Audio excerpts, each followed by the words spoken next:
Hey everyone, thanks for clicking. My name is Nicholas, I'm 29 years old, and my family completely forgot I existed for 2 years, until they decided they needed $39,000 from me. Before I tell you about the moment I finally slammed the door on their toxicity for good, do me a favor and let me know where you're watching from in the comments below. It's always amazing to see how far these stories can reach.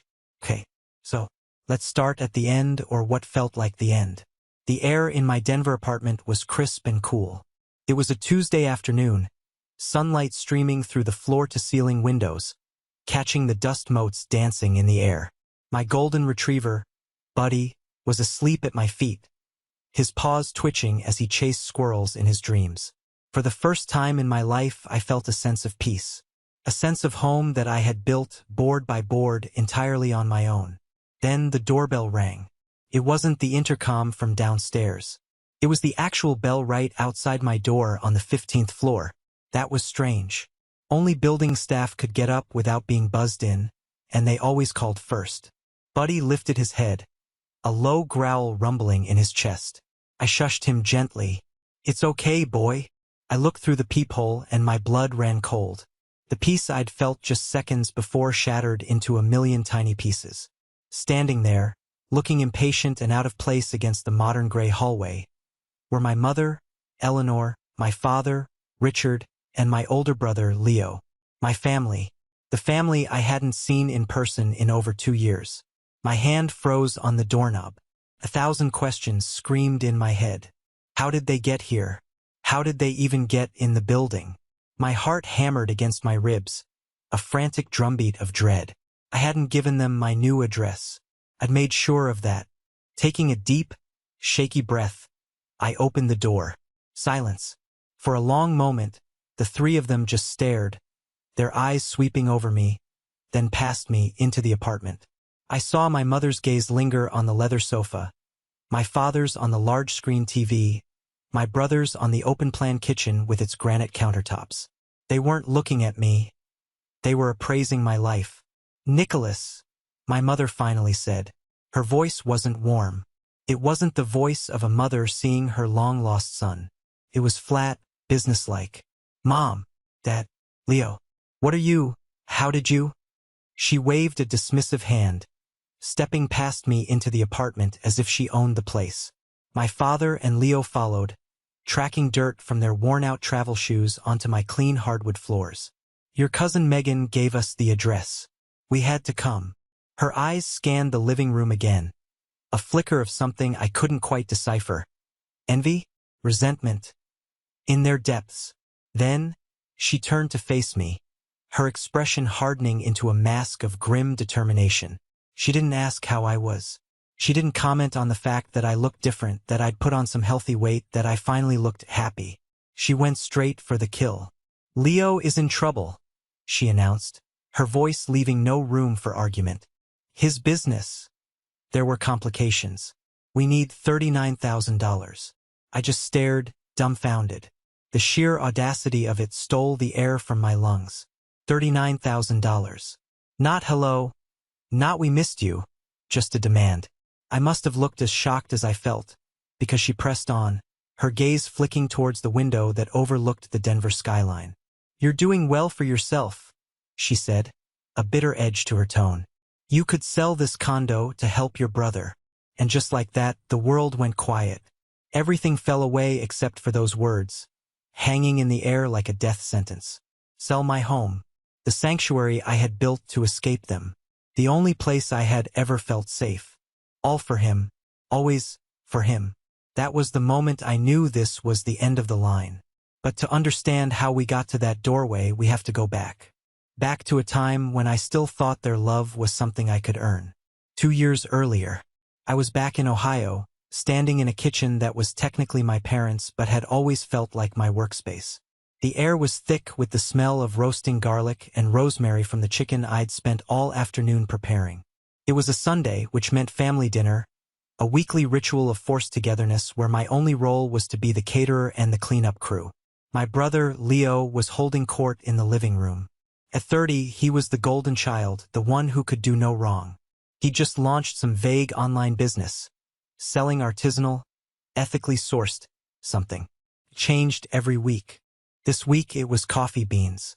His voice boomed through the house, full of self-importance. We're projecting 6 figures by the end of Q4. It's all about the brand, you know? Authenticity. I saw my mother, Eleanor, hanging on his every word, her face glowing with pride. My father, Richard, grunted his approval from his armchair. His eyes glued to the football game but his ears tuned to his firstborn's success story. My heart was beating a little faster than usual that day, but not from the kitchen heat. I had my own news. Big news. I'd been working as a junior clinical analyst for a healthcare firm for 3 years, busting my tail, working late, taking every extra project I could get. And it had finally paid off. I walked into the living room, wiping my hands on my apron, cleared my throat. Hey guys, I have something I wanted to share. Leo glanced at me for a split second before turning back to his audience. And the best part is, the overhead is practically zero. My mom patted his arm. Oh, that's wonderful, sweetie. I always knew you were a brilliant businessman. I tried again, a little louder this time. Excuse me? I just got some really good news about work. My dad shushed me without looking away from the screen. Quiet, Nick, it's 3rd and goal. I felt that familiar, sinking feeling in my gut. The feeling of being invisible. I was a ghost in my own family. I retreated to the kitchen and began carving the chicken. The sharp knife a poor substitute for the sharp words I wished I had the courage to say. During dinner, the pattern continued. I served everyone, refilled their drinks, and cleared their plates. Leo talked about his business. My mom talked about Leo's business. My dad talked about the game. Leo's 2 young sons, my nephews, were running wild, and my sister-in-law was glued to her phone, probably managing Leo's social media. Finally, I saw a lull in the conversation. It was now or never. So, I got a promotion, I said, the words feeling clumsy in my mouth. It's a senior analyst position. A big step up. My mom looked at me, a blank expression on her face. Oh, that's nice, dear. Can you pass the salt? I slid it down the table. There's more. I pressed on, my voice desperate. The position, it's at the head office. In Denver. I'm moving to Colorado. Silence. For a moment, I thought I'd finally gotten through. Then Leo laughed. Denver? What's in Denver? Good luck finding ethically sourced coffee out there, little brother. My dad grunted. That's a long drive. You'll have to get the oil changed in that old car of yours. And that was it. No congratulations. No questions about my new job or my new life. My entire future, a monumental shift in my existence, was reduced to a joke about coffee and a comment about car maintenance. The meal ended. I cleaned the kitchen alone, the sound of my family's laughter in the other room echoing in the hollow space in my chest. Later that week, I sent a message to the family group chat, thinking maybe they'd be more receptive in writing. Hey everyone, just confirming my move date is in 2 weeks. I'll be packing up this weekend if anyone wants to say goodbye. The only reply I got was from my mom. It was a picture of my nephews eating the leftover cake I had baked on Sunday. There was no text, just a picture. It was a clear message. This is what's important. Not you. I packed up my life in silence. No one came to help. No one called. I was leaving, and it felt less like a departure and more like a quiet disappearance. A ghost, finally fading away for good. The first month in Denver was a blur of cardboard boxes, navigating a new city, and trying to fill the echoing silence of my 1-bedroom apartment. I'd never lived alone before, and the quiet was both terrifying and liberating. At work, I threw myself into the new role. My boss, a sharp, no-nonsense woman named Linda, seemed to appreciate my dedication. For the first time, I felt seen. I felt valued. But the ghost of my family still lingered. I'd call my mom every few days, leaving voicemails that were never returned. I'd text the group chat with pictures of the mountains, my new office, the first snowfall. Crickets. It was like I had fallen off the face of the earth. Then, one Saturday morning, my phone rang. It was my mother. My heart leaped. Finally. Nicholas. Her voice was brisk, urgent. I need you to come over. The gutters on the house are full of leaves, and your father's back is acting up again. And Leo and his wife want to go out tonight, so someone needs to watch the boys. I stood in my sunny Denver apartment, looking out at the Rocky Mountains, and I swear I could feel the gray, oppressive sky of Ohio closing in on me. She spoke as if I were still just down the street, waiting by the phone for my next assignment. My throat felt tight. Mom, I can't. What do you mean you can't? Her voice sharpened. Don't be difficult, Nicholas. It's a Saturday. What could you possibly be doing that's so important? I took a breath. This was it. The moment of truth. Mom, I said, my voice steadier than I expected. I moved. I'm in Denver. I told you I was moving. There was a long, dead silence on the other end of the line. I could picture her perfectly. Standing in the kitchen, phone pressed to her ear, her brow furrowed in genuine confusion, as if I'd just started speaking a foreign language. Denver? She finally sputtered. What on earth are you talking about? You can't have moved to Denver. I did, Mom. Almost a month ago. I told everyone at dinner. I sent messages. I called. Well, I don't remember any of that, she snapped, her confusion quickly turning to anger. It was my fault, of course. It was always my fault. How could you be so selfish? To just pack up and leave without a word? What were you thinking? Your family is here. The irony was so thick I could have choked on it. My family, who hadn't noticed my absence for a solid month, was now accusing me of abandoning them. The years of being treated like a doormat, a convenience, a piece of furniture, all came rushing back. The anger, hot and sharp, finally burned through the fog of my ingrained obedience. No, I said, the word feeling powerful on my tongue. No, Mom, I'm not coming over to clean the gutters. I am building a life here. A life? She scoffed. Your life is here with your family. Leo might need some help with his inventory next week. And, no, I repeated, cutting her off. It was exhilarating. I have a new job, a demanding job, and I'm not going to be your on-call handyman and babysitter anymore. Her voice dropped to a cold, venomous whisper. I never thought you'd be this selfish after everything we've done for you. We gave you a roof over your head. I paid rent, I said quietly. Ever since I was 18. She hung up on me.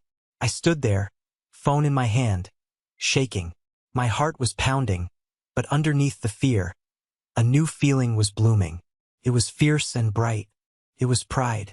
For the first time in my 27 years, I had said no.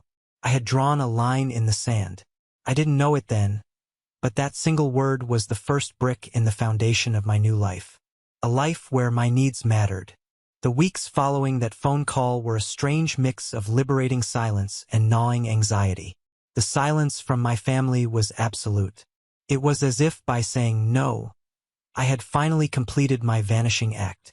They hadn't just forgotten I'd moved. Now they were actively choosing to forget I existed. Part of me was relieved. The other part, the small, hopeful child inside me, felt the sting of that final rejection. The anxiety came from an unexpected source. My oldest friend, Sarah. We had been inseparable since kindergarten. She was the one person back in Ohio I thought I could count on. We texted almost every day, and I confided in her about everything. The disastrous phone call with my mom, my frustrations, my small victories at the new job. She was always sympathetic, always on my side. Or so I thought. One evening, about 2 months after the move, we were on a video call. I was telling her about a hiking trail I'd discovered. She was listening, nodding along, but her eyes kept darting down to her phone. A message notification popped up on her screen, and for a split second, I saw the sender's name before she could hide it. Eleanor. My mom. My blood turned to ice. Who was that? I asked, keeping my voice casual. Oh, no one, she said quickly, a little too quickly. Just my aunt. But I had seen it, and suddenly 100 small, insignificant details clicked into place. The way Sarah knew things I hadn't told her yet about my nephews. The way she'd sometimes ask pointed questions about my salary or my apartment. Questions that sounded suspiciously like my mother's usual interrogations. My stomach churned. Sarah, I said, my voice low. Has my mother been contacting you? The color drained from her face. She couldn't meet my eyes. What? No, of course not. Why would she? Don't lie to me, I said, the words sharp. I saw her name on your phone. How long has this been going on? She finally broke. The tears started welling up. Nick, I'm so sorry. She called me right after you moved. She was so worried. She said you weren't answering her calls, that you just vanished. I didn't vanish, Sarah. I told them I was leaving. She just didn't listen. I know, but she can be very persuasive, Sarah whispered, as if that excused it. She just wanted to know if you were okay. She made me promise not to tell you. She said it would upset you. Upset me? The word was a pathetic understatement. I felt a profound sense of betrayal, deeper than anything my family had ever inflicted. They were predictable. This was a knife in the back from the one person I trusted. My mother, unable to control me directly, had turned my best friend into her spy. She'd been getting regular reports on my life, my finances, my feelings, all while giving me the silent treatment. It wasn't about concern. It was about information. It was about power. What did you tell her? I asked, my voice dangerously quiet. Sarah sobbed. Just that you were settling in, that your job was going well, that you bought a new couch. Every detail I had shared in confidence now felt tainted, used against me. I was a subject to be monitored, a puzzle to be solved from a distance. We're done, I said, the words feeling like ash in my mouth. I can't trust you anymore. I ended the call before she could respond. I blocked her number. Then I sat in the dark of my apartment, the silence now feeling less like freedom and more like a fortress. That betrayal taught me a valuable, painful lesson. The toxic roots of my family ran deeper than I could have imagined. To truly be free, I couldn't just leave a city. I had to build walls, and I had to build them high. The next 2 years were a period of reconstruction.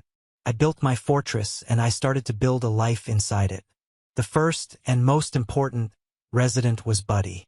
I found him at a local shelter, a goofy, gangly golden retriever mix with one floppy ear and eyes that held the wisdom of the universe. The moment I saw him, I knew. He came home with me that day, and my quiet apartment was suddenly filled with the happy chaos of a wagging tail, squeaky toys, and unconditional love. He didn't care about my job or my apartment. He just cared about me. It was a revelation. Work became a sanctuary. I wasn't just an analyst anymore. I was good at my job. Really good. I streamlined processes, identified new revenue streams, and my boss, Linda, started giving me more and more responsibility. My salary increased, and for the first time, I felt a sense of financial security that was entirely my own. It wasn't attached to my parents' home or their approval. I started a 401k, invested in some stocks. I was building a future. I made friends, too. Tentative at first, but real. People from work, neighbors in my building. We'd go hiking on weekends, try out new breweries, complain about the Denver traffic. It was normal. It was healthy. And then there was Chloe. I met her at the dog park. It was a crisp autumn day, the aspens turning a brilliant shade of gold. Buddy was enthusiastically trying to befriend a sleek, elegant husky who wanted nothing to do with him. I was apologizing to the husky's owner when I finally looked up and saw her. She had kind eyes that crinkled at the corners when she smiled, and a laugh that made you want to laugh along with her. "Don't worry about Daisy," she said, pointing to her husky. "She has a flair for the dramatic." Her name was Chloe. She was a freelance graphic designer, and she had moved to Denver a few years before me to escape. In her words, a small town with a small-minded family. There was an immediate spark of recognition between us. We didn't have to explain the complicated dance of family obligation and the desperate need for escape. We just got it. Our first date was coffee, which turned into a walk, which turned into dinner. We talked for hours. I told her about my family. Not everything, not yet, but enough. I told her about the invisibility, the constant feeling of being second best. She listened without judgment, her hand resting gently on mine across the table. Boundaries aren't selfish, Nick, she told me, her voice soft but firm. They're a form of self-respect. You're allowed to have them. It was like a light bulb went off in my head. I'd always viewed my no to my mother as an act of rebellion, something to feel guilty about. Chloe reframed it as an act of survival. Our relationship grew steadily, organically. It was built on mutual respect, shared laughter, and the quiet comfort of being with someone who saw you for exactly who you were. With her, I wasn't the backup son or the family handyman. I was just Nicholas, and that was more than enough. One day, we were looking at properties online, just for fun. And then, it wasn't for fun anymore. I found a place. A corner condo on the 15th floor with panoramic views of the mountains. It was more than I ever thought I could afford. But when I ran the numbers, I realized I could do it. It was a terrifying leap of faith. It was a statement. This was my home. This was my life. The day I signed the papers, I felt a deep, profound sense of accomplishment. I had done this, all of it, on my own. Life in the new condo was a dream. Chloe and I spent weekends painting walls, assembling furniture, and making the space our own. Buddy loved the big windows, where he could sunbathe and watch the world go by. For the first time since leaving Ohio, I felt like I could finally, truly breathe. The silence from my family had become a comfortable background hum. 2 years had passed without a single phone call or text message. It was a silence I had come to cherish. Then my cousin Megan called. Megan was my mom's sister's daughter. We'd never been particularly close. She was a few years younger than me, obsessed with social media and appearances. I was surprised to hear from her, but she sounded bubbly and excited. Nikki, oh my God, I'm going to be in Denver for a long weekend with some girlfriends. We have to get together. The old, people-pleasing Nicholas wanted to make an excuse. He wanted to say he was busy, that work was crazy. But Chloe had been teaching me that I didn't need to lie to protect my peace. Still, a part of me felt a flicker of familial obligation. She was the first person from that side of my life to reach out in 2 years. Maybe this was a chance to build a bridge, however small. Yeah, sure, Megan. That sounds great, I heard myself say. She came over on a Saturday afternoon, alone. Her friends were off shopping, she said. The moment she stepped into the condo, her jaw dropped. Her perfectly glossed lips formed a silent, "Oh, oh, my God," she breathed, her eyes wide as they scanned everything. Nikki, this place is insane. She walked through the living room, running her hand over the back of the sofa, trailing her fingers along the cool surface of the quartz countertop in the kitchen. This must have cost a fortune. I got a good deal, I said, feeling suddenly defensive. The entire visit was like an interrogation disguised as a friendly chat. What exactly is your job title again? How much is your bonus structure? Is this watch real? And all the while her phone was out. She was snapping pictures of everything. The view from the balcony, the wine fridge, the art I'd bought from a local gallery. Just for my design inspo board on Pinterest, she'd say with a tinkling laugh. You have such amazing taste. I felt a growing sense of unease. It didn't feel like admiration. It felt like she was collecting evidence. Chloe was out for the afternoon, walking Buddy and Daisy, and I found myself wishing she were there. She would have seen right through this. When she was about to leave, she gave me a tight hug. I am so proud of you, Nikki. You've done so well. Your mom and dad would just die if they saw this place. They'd be so happy for you.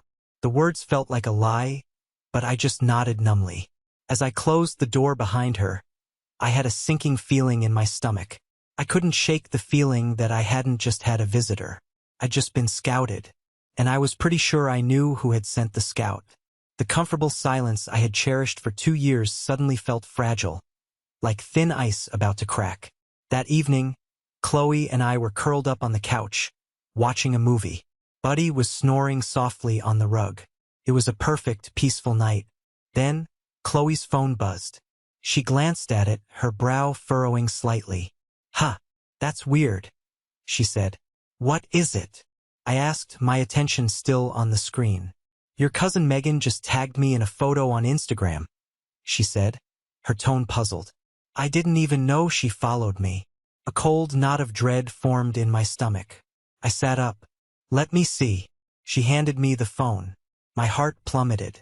It wasn't just one photo. It was a whole carousel post.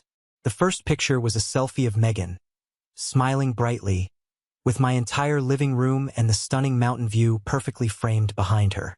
The other photos were detailed shots of my apartment. The kitchen, the balcony, even a close-up of the bottle of scotch I kept on the bar cart. But it was the caption that made me feel sick. Spent the most amazing afternoon catching up with my super successful cousin Nicholas in his breathtaking Denver condo. Sparkles so incredibly proud of everything he's accomplished. Some people just know how to live the good life. Winking face, #family, #success, #DenverLiving, #highlife. And then I saw the tags. She had tagged me, of course. But she had also tagged my mother, my father, my brother Leo, my sister-in-law, and about a dozen other aunts, uncles, and cousins. It was a calculated, targeted strike. This wasn't an innocent post. This was a message. This was an invitation. "Oh, Nick," Chloe whispered, seeing the look on my face. Before I could even process the violation, my phone, which had been silent on the coffee table for 2 years, lit up. A text message. From my mother. My hands were trembling as I picked it up. The message read, "That's a very nice apartment, Nicholas. We need to talk." And then it began. The floodgates didn't just open. They burst. A missed call from Leo. An email from my father with the subject line, "Family Matter." A friend request on Facebook from my sister-in-law. It was a coordinated, overwhelming assault. They had been waiting for a sign, for an opening. And Megan, with her carefully crafted post about my good life, had just handed it to them on a silver platter. The piece I had so carefully constructed was gone, shattered by the glow of a phone screen and a handful of carefully chosen hashtags. I felt like an animal caught in the headlights, frozen and exposed. They knew where I was. They had seen what I had. And now they were coming. The fortress I had built suddenly felt like it was made of glass. The silence was over. The storm was here. I spent the next hour pacing the length of my living room, my phone buzzing incessantly on the counter like a trapped hornet. My first instinct was pure panic. I wanted to sell the condo, change my name, and move to another country. The old Nicholas was screaming inside my head. Just give them what they want. Make it stop. Chloe watched me, her expression calm and steady. She waited for the initial wave of my panic to subside. Finally, she stood up, walked over to the counter, and silenced my phone. The sudden quiet was a relief. "Okay," she said softly, taking my hands and leading me to the sofa. "Let's breathe." We sat there for a minute, just breathing together. Her calm was an anchor in my storm. "They're going to ask for money," I said, the words tasting like poison. "That's what this is. It has to be." "Probably," she agreed, her voice gentle but direct. "So, the question is, what are you going to do?" "I don't know," I admitted, my voice barely a whisper. "A part of me feels guilty. I have all this and I don't even know what's going on with them, but it's probably not good if they're coming to me." Chloe squeezed my hand. "Nick, look at me. You didn't get all this by magic. You earned it. You worked for it. You built it from the ground up after they treated you like you were nothing. You don't owe them guilt. You don't owe them a single penny of your salary." Her words were like a splash of cold, clear water. She was right. The guilt was a phantom limb, an old habit from a life I no longer lived. "What do I even say to them?" I asked, feeling helpless. "They'll twist everything. My mom will cry. My dad will do his silent, disappointed thing. Leo will make it sound like I'm personally destroying his life." "You don't have to engage in that drama," she said. "You can be a rock. You can state your boundary and hold it. You don't need to justify, argue, defend, or explain. No is a complete sentence." We talked for over an hour. She didn't tell me what to do. Instead, she asked me questions. What did I want my life to look like in 5 years? Did that vision include funding my brother's failed businesses? Did it include sleepless nights worrying about my parents' manipulations? Did it include putting myself last again? With every no I said to her questions, I felt my resolve harden. She was helping me find my own voice, the one that had been buried under years of FOG, fear, obligation, and guilt. They don't get to just reappear and make demands, I said, the words feeling stronger, more certain. They gave up that right when they couldn't even be bothered to remember I had moved to a different state. Exactly, Chloe said, her eyes shining with pride. By the end of our conversation, the panic had receded, replaced by a cold, hard clarity. I wasn't the scared, invisible boy in the corner anymore. I was a man who had built his own world, and I would be damned if I let them burn it down. The next morning, the official declaration of war arrived. A text from my mother. It was chillingly simple. We are driving to Denver. We will be there Tuesday afternoon to talk. It wasn't a question. It wasn't a request. It was a summons. They were bringing the fight to my doorstep. The old me would have been a wreck. I would have called off work, cleaned the apartment obsessively, and spent 2 days sick with anxiety, rehearsing apologies for crimes I didn't commit. But as I read the text, I felt a strange calm settle over me. The conversation with Chloe had been a turning point. I wasn't a cornered animal anymore. I was a homeowner, about to defend his property from hostile invaders. I thought about how to respond. Should I tell them not to come? Should I get a lawyer involved? Should I lay out my terms over the phone to avoid the confrontation? Then I realized that would be playing the game on their terms. It would be preemptive, defensive. It would show fear. No, they wanted a face-to-face meeting. They would get one. But it would be on my turf. My rules. I took a screenshot of the text and sent it to Chloe with a single word, Showtime. Her reply came back instantly. You've got this. I'll take Buddy and Daisy to the park for a few hours on Tuesday. This is your battle to win. Call me the second it's over. Her trust in me was a suit of armor. I spent the next 2 days living my life. I went to work. I had a great meeting about a new project, and my boss hinted at another promotion on the horizon. I went to the gym. I cooked dinner with Chloe. I walked Buddy by the river. With every normal, healthy action, I was reinforcing the reality of the life I had built, a life that was so much bigger and brighter than the small, dark world my family inhabited. I did, however, do one thing to prepare. I spent some time online, a few clicks on public records websites, a little digging on social media. I had a hunch, a gut feeling about what was really going on with Leo's business. It didn't take long to confirm my suspicions. The truth was far worse and far more pathetic than I had imagined. And it was the one weapon I knew they wouldn't see coming. Tuesday afternoon arrived, gray and overcast. I stood by my window watching the traffic below. I felt a familiar tremor of anxiety in my hands, but I clenched them into fists until it passed. I was ready. Right on schedule, the doorbell rang. I walked to the door, my footsteps echoing in the quiet apartment. I took one last look around at my home, my sanctuary. I thought of the scared boy who left Ohio 2 years ago. He was gone. A different man was about to open this door. I took a deep breath, turned the lock, and opened the door to face my past. Hello, I said, my voice even and calm. I was expecting you. They filed into my apartment like a tribunal, their faces grim and set. My mother, Eleanor, led the charge, her purse clutched like a weapon. My father, Richard, followed, his shoulders slumped, avoiding my eyes as always. And then came Leo, my golden boy brother, looking less golden and more tarnished. He had dark circles under his eyes and a nervous energy that he tried to mask with an air of arrogant entitlement.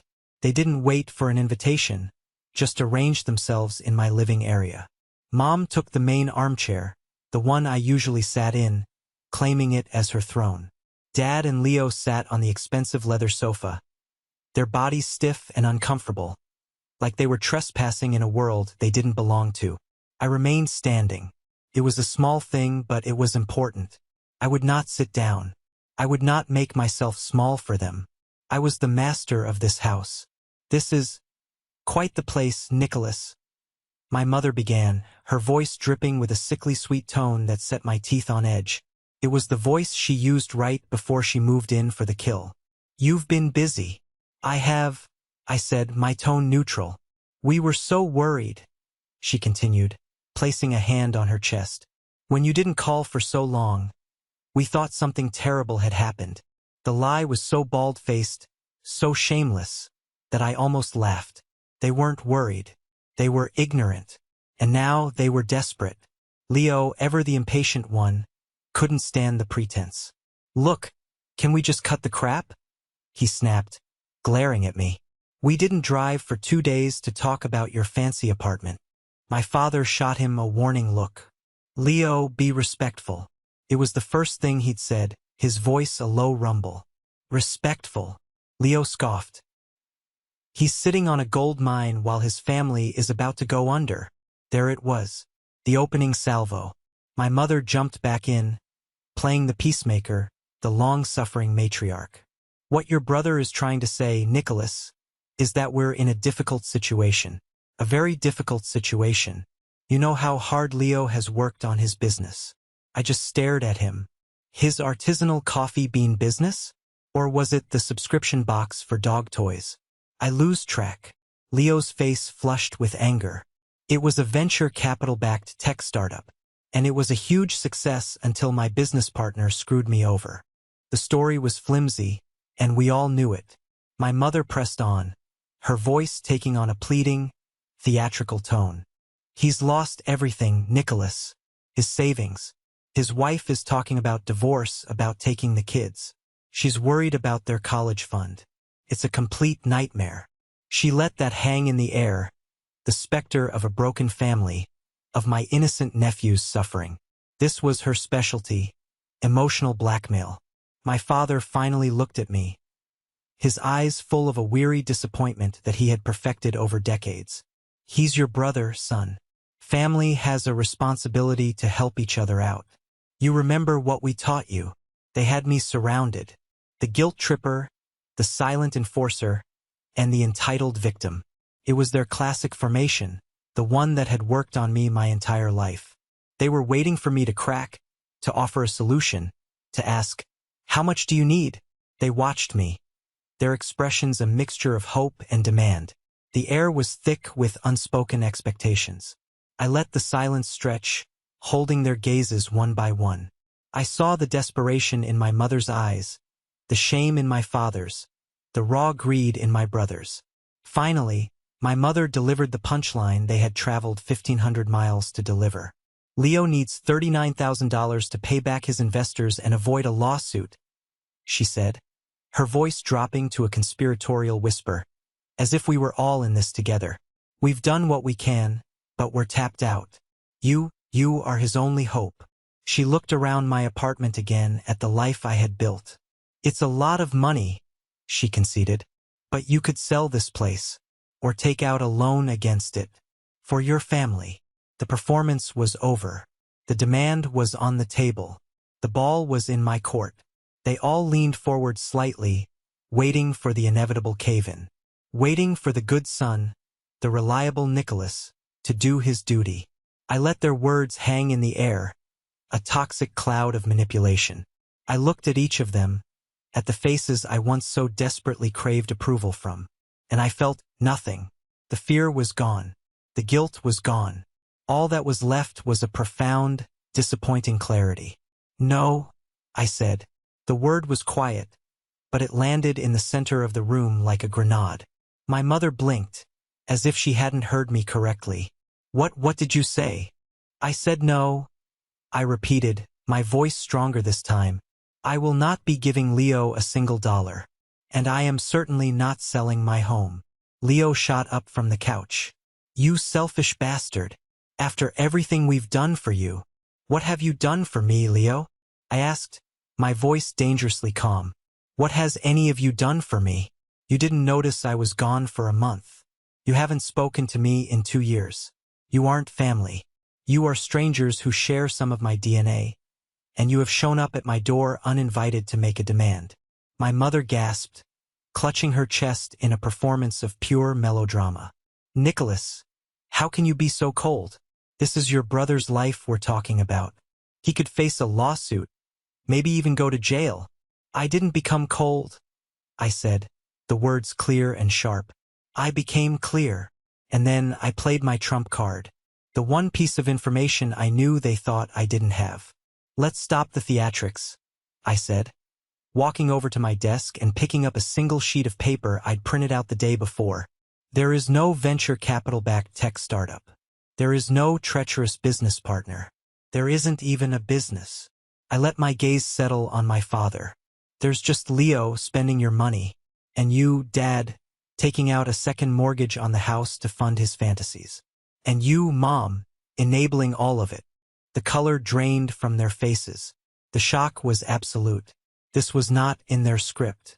How did you know that? My father stammered, his voice a hoarse whisper. It's all a matter of public record, I said, holding up the paper. It was a copy of the new mortgage filing. You're the ones about to lose everything. This isn't about saving Leo. This is about saving yourselves. You need $39,000 to cover the balloon payment you can't afford. The truth, raw and ugly, was finally out in the open.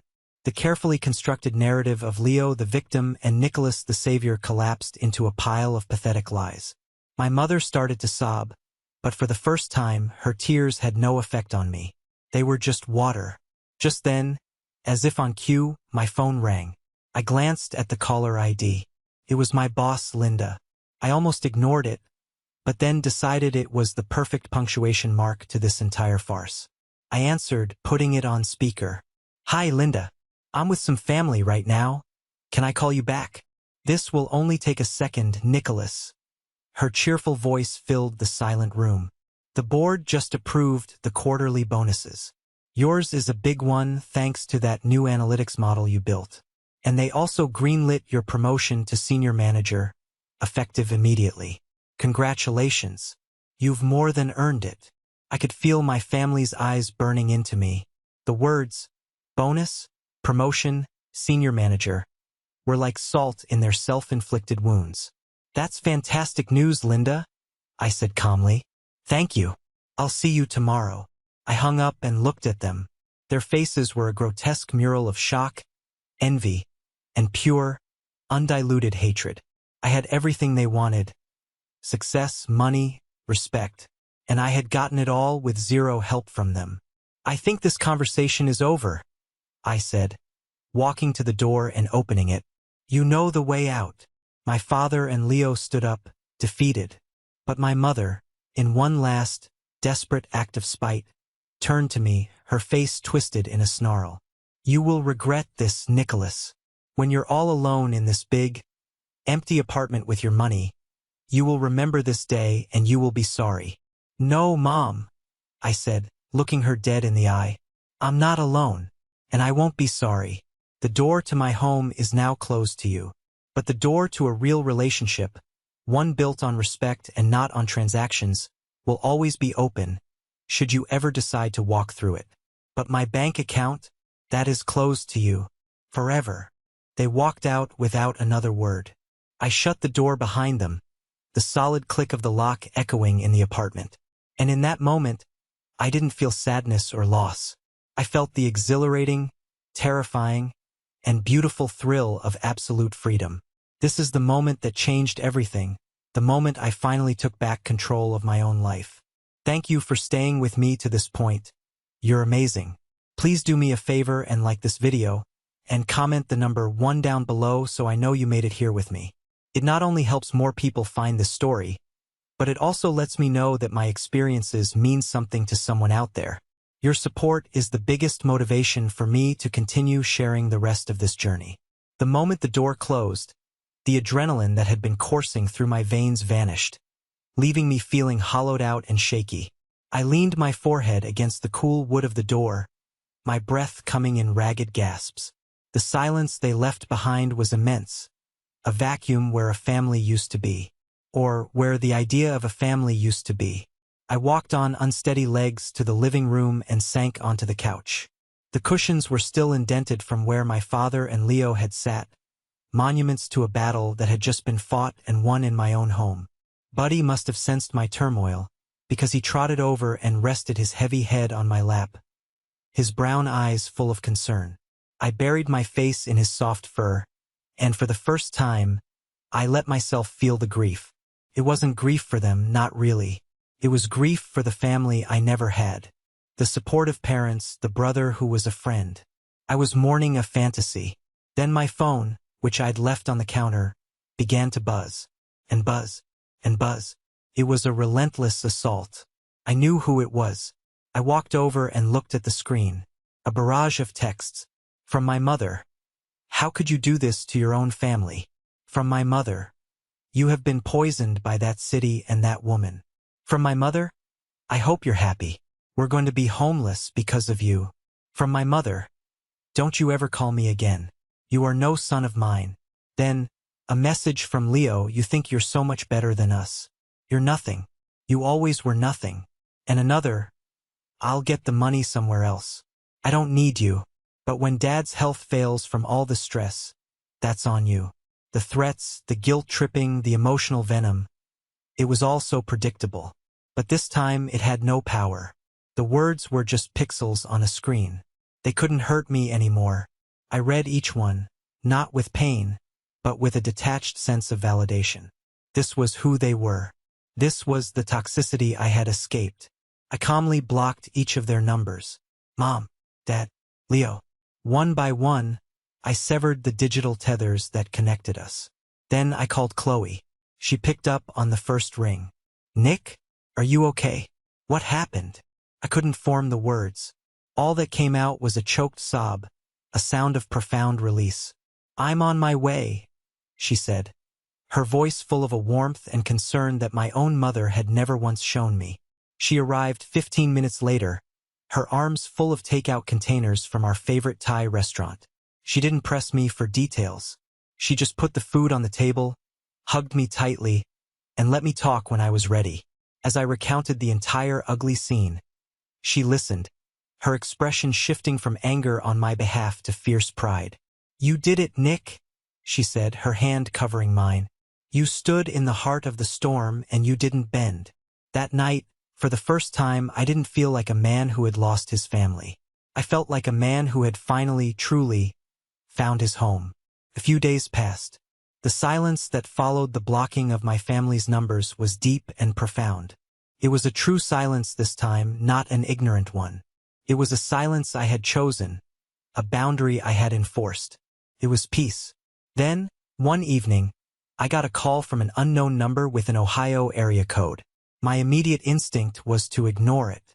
I assumed it was one of them trying to break through my defenses with a burner phone. But something made me hesitate. I let it go to voicemail. A minute later, a notification popped up. The caller had left a message. With a sense of trepidation, I played it. A gruff, familiar voice filled my ear. Nicholas, it's your Aunt Carol. My Aunt Carol was my mother's younger sister.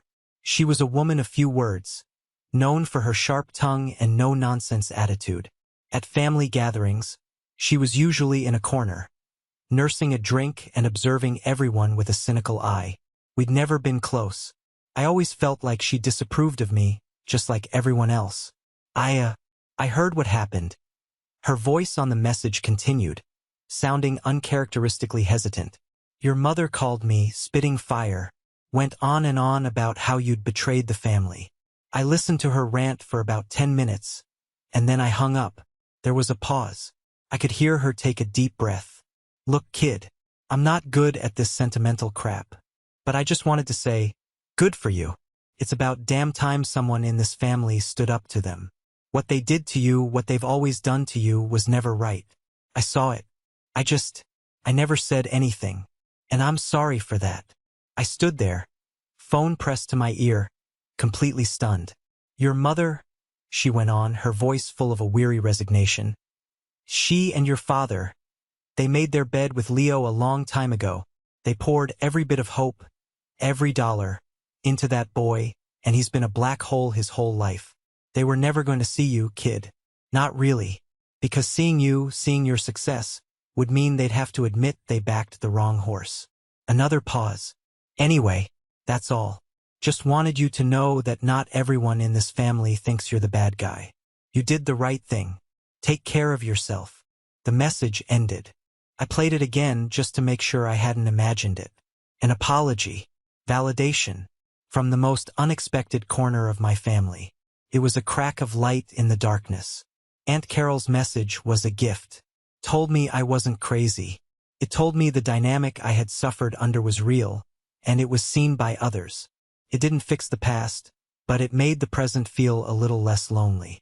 It was a quiet confirmation that by choosing myself, I had, in fact, done the right thing. Spring in Denver is a revelation. After a long winter, the city comes alive with vibrant color and the promise of new beginnings. 6 months after what I had come to think of as the summit, my life felt a lot like that Denver spring. Everything was new. Chloe and I had fallen into a beautiful rhythm. Our lives were intertwined in the easy, comfortable way of people who genuinely enjoyed each other's company. We adopted Daisy after Chloe's landlord changed the building's pet policy, and our condo became a chaotic, joyful home filled with the sound of 2 dogs playing and 2 people laughing. My promotion at work had been fantastic. The new role was challenging, the team I managed was great, and the increased salary made life significantly less stressful. I was maxing out my 401k and had even started looking into real estate investment with a financial advisor. I was building a future Chloe and I could share, a future built on stability and smart decisions, not on crisis and chaos. I was in regular contact with Aunt Carol. We'd talk on the phone every couple of weeks. She was gruff and hilarious, telling me stories about the family drama from a safe distance. She never asked for anything. She just seemed to enjoy having someone sane to talk to. It was the healthiest family relationship I'd ever had. One afternoon, I came home from work to find a letter in my mailbox with unfamiliar, looping handwriting. The return address was from a town in Ohio, but not my hometown. I opened it with a sense of curiosity. It was from my cousin, Megan. My first instinct was to throw it away. She was the one who had started this whole mess with her Instagram post. But I was in a different place now. I was secure. I was calm. I decided to read it. The letter was 5 pages long. It was a rambling, tear-stained confession. She wrote about how she had always been jealous of me. When we were kids, it was because I was smart. As adults, it was because I had gotten out.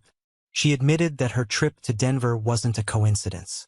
My mother had been calling her for months, complaining that she had no idea what was going on with me. Megan had offered to be her scout. When I saw your apartment, she wrote, I couldn't stand it. It wasn't fair.